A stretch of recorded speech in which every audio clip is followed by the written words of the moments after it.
The Jacksonville Jaguars must figure out a better way to close out games, especially games where they're going up against a backup quarterback who throws 3 interceptions. I did not love the way this team's body language, chemistry, communication, or effort was on display in Cincinnati last week.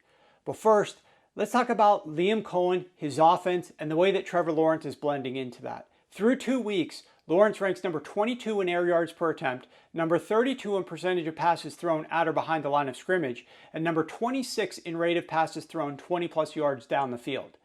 Just under 50% of his passes were thrown within 5 yards of the line of scrimmage, one of the highest rates of short passes in the NFL.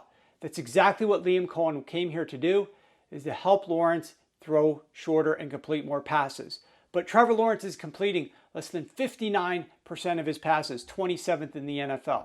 If you adjust for target depth, Lawrence ranks number 32 in the NFL in completion percentage over expectation. The bad news for the Jaguars, but good news for Lawrence, is that it's not just on Lawrence's inaccuracy. The majority of the problems have been receiver error. Through the first 2 games, 33% of his incompletions have been the result of receiver error. And a whopping 11% of all of his pass attempts are simply being dropped by receivers, the highest rate of any quarterback. Down inside of the red zone, it's even worse. Over 21% of Lawrence's passes are being dropped. But here's the thing, even if you remove the drops from last week's game, Trevor Lawrence was not very good.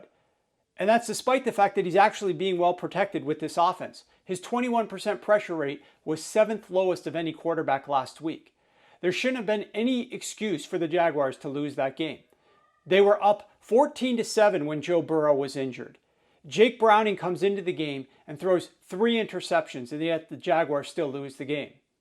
The last 4 drives for the Jaguars went field goal, punt, turnover on downs, end of game. Hell, they made it to the Bengals' 7-yard line in the 4th quarter twice, but wound up with just 3 total points. The Jaguars don't have much time to figure this out moving forward. They're in the same division as the undefeated Colts plus the Houston Texans. Lawrence has got to play better, the receivers must catch the ball, and Liam Coen must figure out a better way to blend things offensively. But more than anything, it's got to happen now, because this is the toughest stretch of the season. The next 3 games for the Jaguars, the Texans, the 49ers, and the Chiefs.